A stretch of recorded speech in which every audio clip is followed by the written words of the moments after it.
When LeBron was in Miami, who did he have? One of the best shooters ever in Ray Allen. Then you have to look at what my boy Shane Battier did, or Mike Miller, I think 8 threes in a row. He's always had shooters around him because he was a facilitator.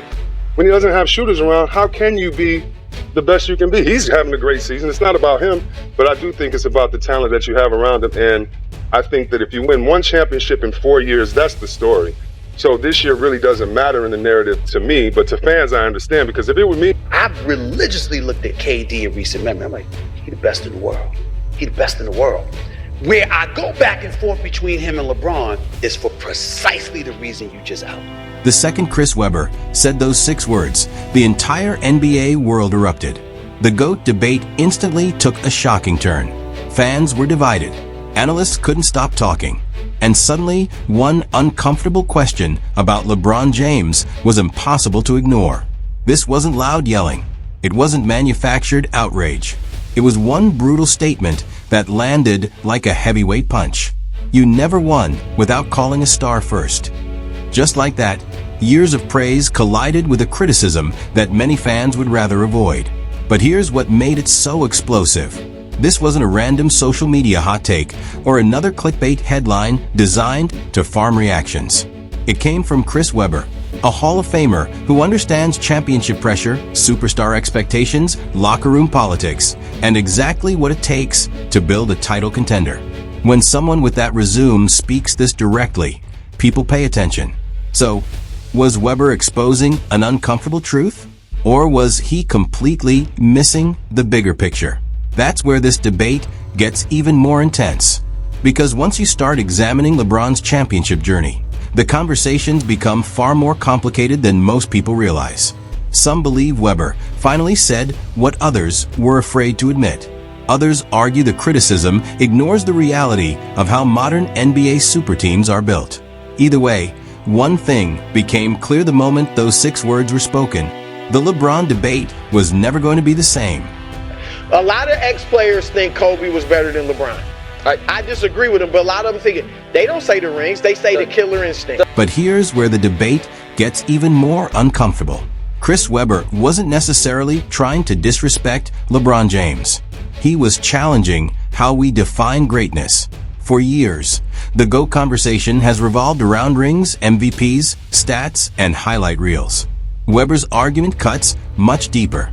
It's about the moves made behind the scenes, the roster building, the superstar partnerships, and the path to those championships.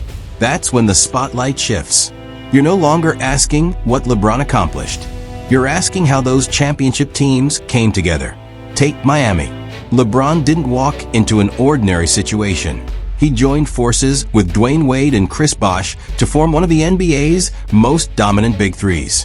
Then came proven veterans like Ray Allen, one of the greatest shooters in basketball history.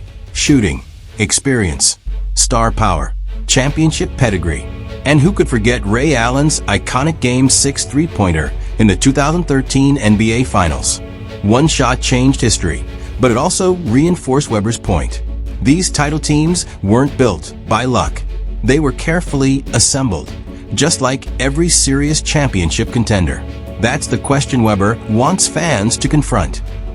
There's been tens of thousands of players in the NBA throughout history. I have one man above LeBron James, and that's Michael Jordan. And that's where this debate turns explosive. If LeBron James had significant influence over the teammates and situations surrounding his championship runs, should that change how we evaluate his legacy? Not by taking away his rings, but by adding important context. That's why comparisons with Michael Jordan and Kobe Bryant become so complicated. Jordan stayed in Chicago as the Bulls evolved into a dynasty around him. Kobe won with the Lakers, while the organization made major moves to keep the roster championship ready. LeBron's path was different, and treating every superstar's journey as identical ignores the bigger picture. But there's another side to this story. LeBron never broke NBA rules. He exercised his right to choose his teams through free agency and became the face of the player empowerment era. Instead of letting franchises dictate his future, he used the leverage he earned as a superstar to shape it himself. And that's exactly where Chris Webber's argument hits hardest. When a player has that level of influence, he's no longer judged only by points, rebounds, or championships. Some believe he also becomes an architect of his own legacy, helping shape the roster, the culture, and the championship environment long before the opening tip. Great father, great husband, great businessman, philanthropy. I mean, he's phenomenal. Why is that necessary? Because you got people in his camp walking around. He's number 2 all time. Oh my God, shoot him. That's such a terrible, what an insult. Oh my God, I have you number 2. And maybe that's exactly why LeBron James is one of the hardest superstars to compare across eras. How do you measure a player who dominated on the court while also reshaping the league off it? Every NBA era gave its stars different levels of freedom, making the GOAT debate anything but an apples-to-apples comparison. Then come the numbers, and they're impossible to ignore. For NBA championships, 4 finals, MVPs. The NBA's all-time scoring record. More than 2 decades of elite production. Whether you agree with Chris Webber or not, those achievements aren't up for debate. You can question the teammates, the coaches, and the roster construction all you want. But you don't stay at the top of the NBA for over 20 years because everything was handed to you. That kind of longevity is built on talent, discipline, durability, and a level of greatness very few players have ever reached. I would challenge that. You would challenge that? Yes. Let me tell you why I would challenge it. I agree with you if you're taking LeBron from the time that he won against OKC and he won his first title. But this is where the GOAT debate gets completely twisted. Greatness isn't measured by rings, records, and highlight reels alone. If it were, the argument would have ended years ago. Instead, fans and former players keep coming back to one thing: context. The journey matters. The competition matters. The setbacks matter. And so does the amount of control a superstar had over his own situation. That's why Chris Webber's perspective carries weight. Webber never captured an NBA championship, even after coming heartbreakingly close with the Sacramento Kings. He knows how title dreams can hinge on teammates, coaching, front office decisions, injuries, and matchups, factors no single player fully controls. So when he sees LeBron James influencing his career moves and championship environments, he naturally views greatness through a different lens. That doesn't automatically make it jealousy or bitterness. It may simply be the perspective of someone who knows just how brutally small a championship window can be.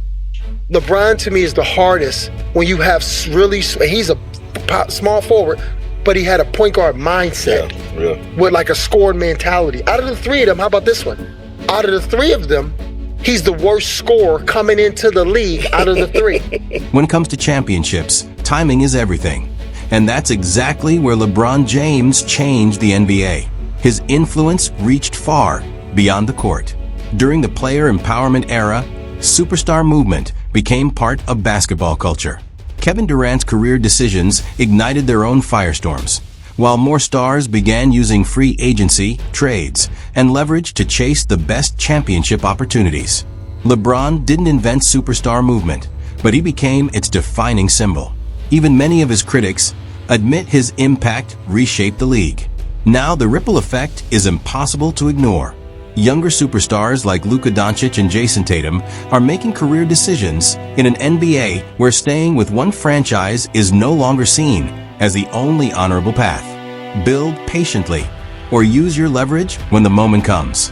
That choice can define an entire legacy. The Lakers are the biggest disappointment of the 2022 season.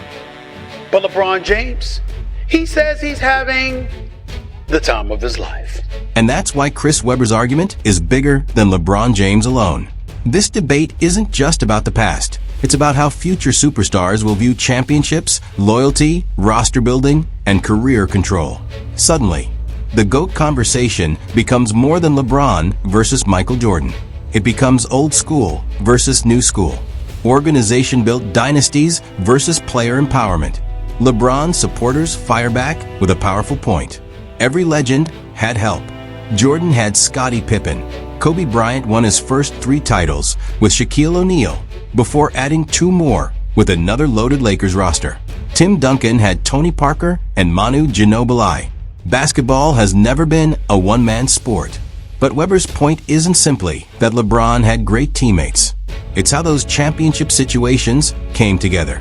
Were they patiently built by an organization or heavily shaped by the superstar himself? That's where this debate gets messy. And here's the wild part. There may be truth on both sides. LeBron James' greatness isn't erased because he used player leverage. But his path was undeniably different from legends like Michael Jordan. For some, that strengthens his legacy. For others, it makes the GOAT debate even more complicated. That's exactly why Chris Webber's comments exploded across sports shows, podcasts, and social media. He didn't settle the GOAT debate or diminish LeBron's accomplishments. He simply forced fans to look beyond rings and statistics and ask a tougher question. How much should the journey matter when judging greatness? So where do you stand? Is building your legacy within an organization system more impressive? Or does using your power to create the best championship situation deserve even greater respect? Jordan and LeBron reached basketball immortality, but they took very different roads to get there. Now it's your turn. Was Chris Webber exposing an uncomfortable truth or simply fueling the NBA's biggest debate? Drop your opinion in the comments. I want to know which side you're on and why. And if you enjoyed this breakdown, make sure to like this video, subscribe to Hoop Lab, and turn on notifications so you never miss our next deep dive into the NBA's biggest stories, hottest debates, and most controversial moments. Until next time, keep questioning the narrative, because in basketball, the biggest debates are never settled. They're only just beginning.